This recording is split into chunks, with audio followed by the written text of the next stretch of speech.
කොහොමද ඉතින් ඔයාලා හොඳින් ඉන්නව නේද? ඔන්න ඉතින් පොරොන්දු වුණු විදිහටම චූටි මැනිකගේ බර්ත්ඩේ vlog එකේ part 2 අරගෙන අද ආවා.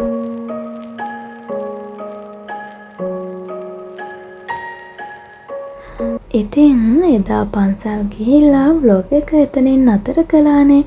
ඔන්න ඉතින් පන්සල් ගිහින් ඇවිල්ලා මම මුලින්ම කළේ චූටි දූගේ බර්ත්ඩේ කේක් එක හදන වැඩේ. ගිය සැරේ වගේම මේ සැරෙත් චූටි දූගේ උපන්දිනේ සමරන්නේ කොහොමද කියලා තාත්තයි මමයි කලින්ම ප්ලෑන් කරගත්තා. ඉතින් අපි මුලදී කතා වුණේ කේක් හදන තැනකට කියලා ලස්සන කේක් එකක් අපි කල්ැතුව හදන්න බාර දෙනවා කියලා. ලස්සන කියුට් කේක් එකක් තමයි හදාගන්න ඕන වුණේ. ඉතින් මම Pinterest app එකෙන් ලස්සන ඩිසයින් හෙව්වා. ඔන්න ඔය අතරේ තමයි පළතුරු වලින් හදන කේක් එකක් මම දැක්කේ.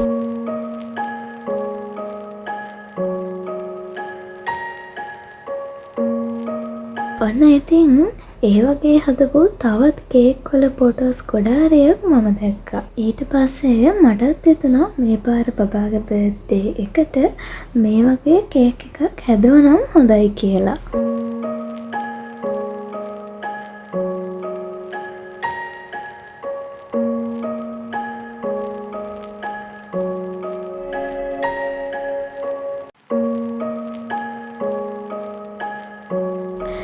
අයිසින් දාලා සීනි දාලා එක කලරින් දාලා හදන කේක් එකකට වඩා මේ කේක් එක හෙල්දි කේක් එකක් නිසා අපි තවත් කැමති වුණා. චූටි දුවට තවම පැණි රස කෑම දීලා නැහැ අපි. ඉතින් එයාගේ උපන්දිනේ දවසෙත් එයාට වසවිස නොකවා එයාට හෙල්දි කෑමක් දෙන්න අපිට chance එකක් ලැබුණා මෙන්න මේ ෆෘට් කේක් එක නිසා.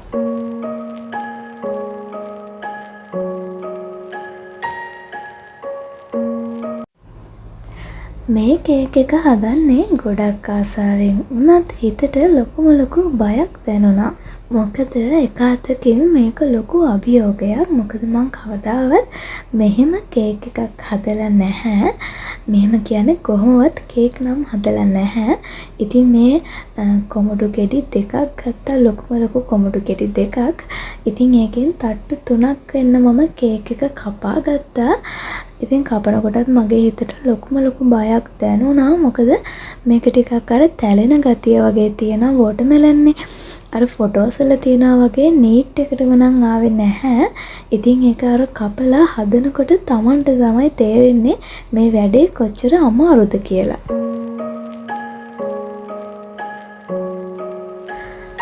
කේක් එක ඩෙකරේට් කරගන්න ස්ට්‍රෝබෙරිස් හොයාගන්න බැරි වුණා.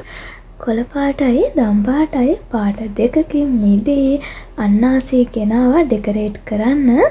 ඉතින් අන්නාසි ගෙඩිය තාම කැපුවේ නැහැ. මොකද අන්නාසි ගෙඩිය මේ වැඩේට ගන්නවද නැද්ද කියන එක මම තාම තීරණය කරලා නැහැ.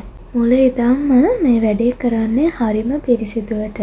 මේ පළතුරු, කටින් බෝඩ්, පිහි, ටූත් පීක් මේ හැම දෙයක්ම මම ගොඩාක් හොඳට හොදලා මගේ අතුත් සෝදලා හරිම පිරිසිදුවට තමයි මේ කේක් එක හදන්නේ.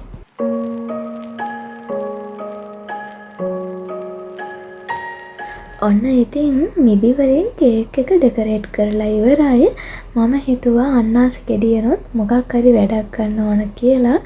ඉතින් මම දැන් මේ හදන්නේ අන්නාසි ගෙඩිය කපා ගන්න. ඉතින් මම කේක් එක හදන අතරතුර තාත්ති අර බැලූන්ස් ටික බොම්බලා ස්ටෑන්ඩ් වල හයි කරලා එයාත් මෙතන ලොකු යුද්ධයක් කරනවා.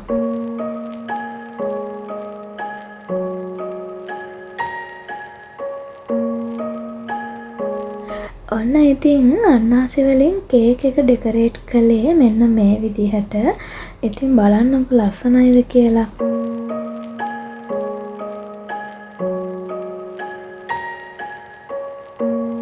ඔන්න මගේ අතින් හදපු පළවෙනි ෆෘට් කේක් එකේ ෆයිනල් ලුක් එක තමයි මේ.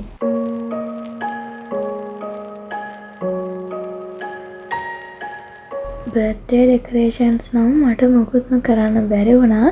ඉතින් ඒ ටික ඔක්කොම මුල ඉඳන් තාත්තේ තමයි කරේ. බබාගේ පළවෙනි උපන්දිනේ සෙටප් එක ලෑස්ති කරේ අපේ සාලේ පළල පැත්තට වෙන්න. ඉතින් මේ ගමනත් එතනම සැරසිලි කරන්න හදනකොට මමයි තාත්තිට කිව්වේ මේ ගමන අපි අපේ ශාලේ දිග පැත්තට වෙන්න සෙටප් එක හදමු කියලා. කොහොම හරි ඒ ගත්ත තීරණය ගොඩාක් අවාසිදායක වුණා. මොකද අපිට පිටිපස්සට ගිහිල්ලා අපේ සෙටප් එකේ ලස්සන ෆොටෝස් වීඩියෝස් ගන්න අපිට ඉඩ මදි වුණා. දැන් ඉතින් ආයෙත් වෙනස් කරන්නත් බෑ. අපිට මේ ඔක්කොම කරනකොට රෑ 9 විතර වුණා. ඉතින් තවත් පරක්කු වෙන නිසා මේ විදිහටම තියන්න හිතුවා.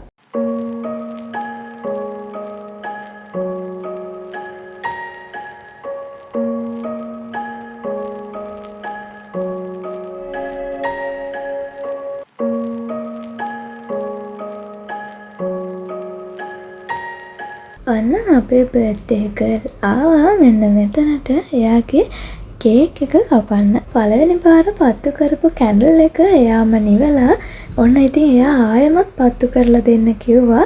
එයාට ආයෙත් නිවන්න ආස හිතිලා.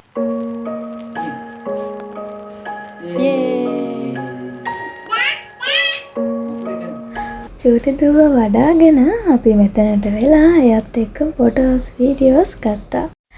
ඉතින් චූටි දුව එයාගේ පළතුරු කේක් එක කපන ගමන් ඉන්නේ. ඉතින් මේ කේක් එක කපන වෙලාවේ මට මතක් වෙන්නේ එයාගේ පළවෙනි උපන්දිනය සමරපු දවස. එදා කේක් කැපුවේ තාත්තේ මමයිනේ. බලන්නකො ඉතින් අපේ චූටි දුව මෙච්චර ඉක්මනට ලොකු වුණාද.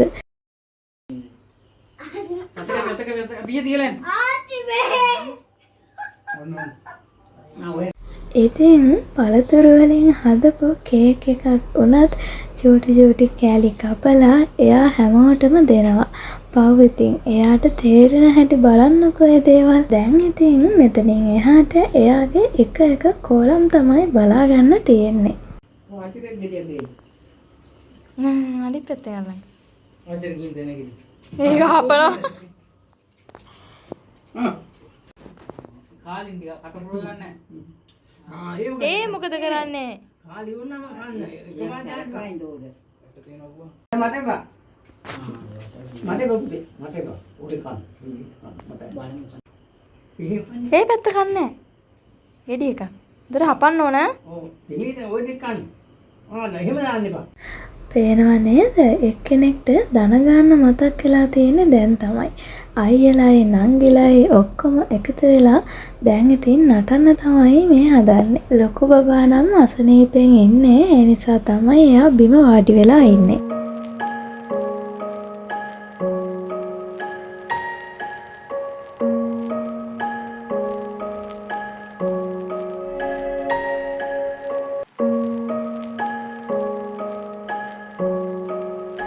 ඉතින් චූටි දුවගේ දෙවෙනි උපන්දිනේට අපි මුලින්ම කරේ පන්සලට ගිහිල්ලා එයාට ආශිර්වාද ගත්ත එකනේ.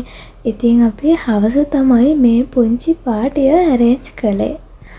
ඉතින් මේ පුංචි පාටි එක ඇතුලේ අපේ චූටි දුවගේ මූණේ සතුටු හිනාවල් ගොඩාක් අපි දැක්කා. අවුරුදු 2ක් මේ තරම් ඉක්මනට ගෙවිලා ගියාද කියලා තවමත් හිතා ගන්න බැහැ. ඉතින් චූටි දුවගේ මේ උපන්දිනයේ දවසේ අම්මේ තාත්තේ දෙන්නම ප්‍රාර්ථනා කරන්නේ එයාට නිදුක් නිරෝගී සුබම සුබ උපන්දිනයක් වෙන්න කියලා. ඒ වගේම ඉස්සරහට එයාගේ ජීවිතේ යා තියෙන හැම පියවරක්ම සාර්ථක වෙන්න කියලා. අපේ ජීවිතේට ලස්සන මතක කිහිපයක් එකතු කරලා දීපු තවත් ලස්සන දවසක අවසන් තප්පර කිහිපයේ තමයි ඔයාලා මේ රැඳිලා ඉන්නේ. එහෙනම් ඉතින් ආයෙත් දවසක මුණ ගැහෙමු. සතුටින් පරිස්සමින් ඉන්න ඕනි හරිද?